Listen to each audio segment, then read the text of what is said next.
علیکم، میں نثارہ عالم، teacher GHS نواں گبرا۔ آج ہم نظم پڑھیں گے۔ جگ بست کی لکھی ہوئی نظم ہے، رام چندر جی ماں سے رخصت لیتے ہوئے۔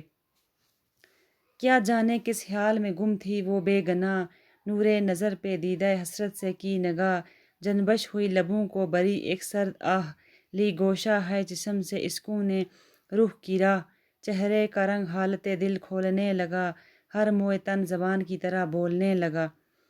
تو اس کا پہلا بند ہے، نور نظر کہتے ہیں بیٹے کو، دیدہ حسرت افسوس بری نظر، دید کہتے ہیں آنکھ، نظر آہ لمبی سانس جو مایوسی اور افسوس کے موقع پر جاتی ہے، گوشہ ہائے چشم آنکھ کے کونے، عشق آنسو موئے تن بدن کے بال۔ رام چندر جی ماں کے سامنے حاضر ہوئے تو ماں نے اس کی طرف حسرت بھری نظروں سے دیکھا۔ وہ گمسم نامعلوم کن خیالوں میں ڈوبی ہوئی تھی۔ اس کے ہونٹ ہلنے لگے، ایک ٹھنڈی آہ لی تو آنکھوں سے آنسو رخساروں پر گر گئے۔ اس کے دل کی حالت چہرے پر ظاہر ہونے لگی، اس کے جسم کا ایک ایک بال گویا زبان کی طرح بولنے لگا۔ آخر دوسرا بند ہے اس کا، آخر اسیر اجاز کا قفل دہن کھلا، وہ تھا دہان زخم کے باب سخن کھلا، ایک دفتر مظالم چرخ کہن کھلا، افسانہ شداد رنج و سخن کھلا، درد دل غریب جو صرف بیاں ہوا، خون جگر کا رنگ سخن سے عیاں ہوا۔ تو دوسرا بند ہے، اسیر یاس کہتے ہیں نا امیدی میں گرفتار، قفل دہن کہتے ہیں منہ کا تالا، شدائد تکلیفیں مہن محنت کی جمع تکلیفیں رنج دکھ، دفتر مظالم چرخ کوہن پرانے آسمانوں کے ظلموں کا دفتر چرخ کوہن سے مراد ہے یہ دنیا جو قدیم زمانے سے ظلم کرتی آئی ہے۔ وہ کھلا باب سخن بات کرنے کا دروازہ، دہان زخم کا منہ عیان ظاہر۔ بیچاری ماں مایوسی اور نومیدی میں گرفتار تھی، مایوسیوں کے اس قیدی کا منہ کا تالا آخر کھل گیا، مطلب وہ بولنے لگی۔ منہ کا کھلنا تھا کہ دکھ درد اور تکلیفوں کی کہانی بیان ہونے لگی۔ دنیا کے ظلموں کا گویا دفتر کھل گیا، اس کے زخم کا منہ کھلا ہی تھا۔ اس بیچاری نے اپنے دل کا درد بیان کیا، اس کی باتوں سے خون جگر کا رنگ ظاہر تھا۔ تیسرا بند ہے اس کا، سن کر زبان سے ماں کی یہ فریاد درد حیض، اس ہستہ جان کے دل پہ چلی غم کی تیز، عالم یہ تھا قریب کہ آنکھیں ہوئیں اشک ریز، لیکن ہزار ضبط سے رونے سے کی گریز، سوچا یہی کہ جان سے بے کس گزر نہ جائے، ناشاد ہم کو دیکھ کے ماں اور مر نہ جائے۔ تیسرا بند ہے، درد حیض درد بڑھانے والا، تیز تلوار، آنکھیں رشک ریز ہونا، آنکھوں سے آنسو بہنا، گریز پرہیز، علیحدگی جان سے گزر جانا، مر جانا نشاد غمگین۔ رام چندر جی نے ماں کی درد بڑھانے والی باتیں سنی، ہستہ جان رام چندر جی کے دل پر غم کی تیز تلوار چلنے لگی۔ بہت قریب تھا کہ وہ رو پڑتے، لیکن یہ سوچ کر میرے آنسو دیکھ کر ماں مر جائے گی، صبر سے کام لیا، رونے سے باز رہا۔ چوتھا بند ہے اس کا، کہتے تھے لوگ دیکھ کے ماں باپ کا ملال، ان بے کسوں کی جان کا بچنا ہے اب محال، ہے کبریا کی شان گزرتے ہی ماہ و سال، خود دل سے درد ہجر کا کٹتا گیا خیال، ہاں کچھ دنوں تو نوحہ ماتم ہوا کیا، آخر کو رو کے بیٹھ گئے اور کیا ملال۔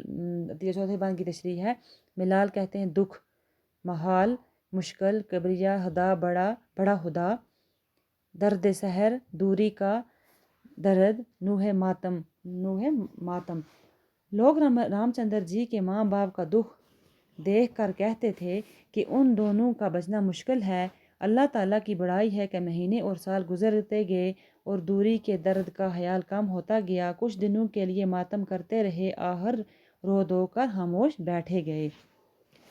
پانچواں اس کا بند ہے، اکثر ریاض کرتے ہیں پھولوں پہ باغبان، ہے دن کو دھوپ رات کو شبنم انہیں گراں، لیکن جو رنگ باغ بدلتا ہے ناگہان، وہ گل ہزاروں پردوں میں جاتے ہیں رائگان، رکھتے تھے جو عزیز انہیں جاں کی طرح ملتے ہیں دست یاس وہ برگ خزاں کی طرح۔ ریاض محنت گراں باری ناگوار ناگان اچانک گل پھول راہگان ضائع رنگ بدلنا حالت تبدیل کرنا عزیز پیارا دست یاس ملنا نا امیدی افسوس کے ہاتھ ملنا افسوس کرنا برگ خزاں پت چڑھ کے موسم کا پتا۔ باغبان عام طور پر پھولوں کی حفاظت اور آبیاری کے لیے خوب محنت کرتے ہیں۔ وہ پھولوں کے لیے دن کی تیز دھوپ اور رات کا شبنم بہت باری اور ناخوشگوار سمجھتے ہیں، لیکن جب اچانک باغ کی حالت بدل جاتی ہے، زبردست حفاظت اور دیکھ بھال کے باوجود وہ پھول ضائع ہو جاتے ہیں جو باغبان ان پھولوں کو بہت عزیز رکھتے تھے، وہی پت جھڑ کے پتوں کی طرح افسوس کرنے لگتے ہیں۔ اب ہے اس کیا 5واں بند لاسٹ۔ اپنی نگاہ ہے کرم کار ساز پر صحرا چمن بنے گا وہ ہے مہربان اگر جنگل ہو یا پہاڑ سفر ہو کہ ہر ہجر رہنا نہیں وہ حال سے بندوں کے بے خبر ان کا کرم شریک اگر ہے تو غم نہیں دامان دشت دامن مادر سے کم نہیں۔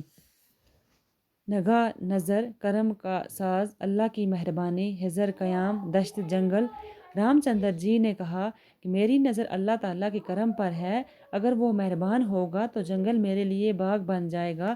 اللہ تعالیٰ ہر وقت بندوں کے حال سے باخبر رہتا ہے، چاہے بندے جنگل میں ہوں، پہاڑ پر ہوں، سفر میں ہوں یا ایک جگہ قیام کیے ہوئے ہوں۔ اللہ تعالیٰ کا کرم شامل حال ہو تو کوئی غم نہیں، پھر صحرا ماں کے آغوش سے کم آزاد آرام دہ نہیں ہوگا۔ تو اب اس کے ہیں الفاظ نور نظر بیٹا دید نظر حسرت ارمان گوشہ ہائے چشم آنکھ کونے عشق آنسو اسیر قیدی یاس مایوسی کفل تالا واہ کھلا ہوا باب دروازہ سخن باد درد ہیز تکلیف پیدا کرنے والا اشک ریز آنسو بہاتی ہوئی ضبط قابو گریز پرہیز ریاض محنت نگاہ نظر ہجر ایک ہی جگہ قیام کرم مہربانی دشت جنگل مادر ماں رنج مصیبت مظالم ظلم و ستم درد دلی صدمہ ہجر جدائی ماہ مہینے نہگان اچانک رائگان ضائع عزیز محبوب برگ خزاں موسم خزاں میں گرنے والے پتے۔ اب ان کے ہیں سوال اور جوابات۔ پہلا سوال ہے رام چندر جی کو دیکھ کر اس کی ماں کیوں رونے لگی؟ رام چندر جی کو 14 سال کے لیے بنواس جانا تھا، یہ اس کے باپ کا حکم تھا۔ اس کی ماں ایسا نہیں چاہتی تھی، وہ اکلوتے بیٹے کو سنیاسی بنتے نہیں دیکھنا چاہتی، اسی لیے وہ رام چندر جی کو دیکھ کر رونے لگی۔ تو یہ تھے اس کے سوال، تو ہم دوسرے کال پڑھیں گے۔ شکریہ۔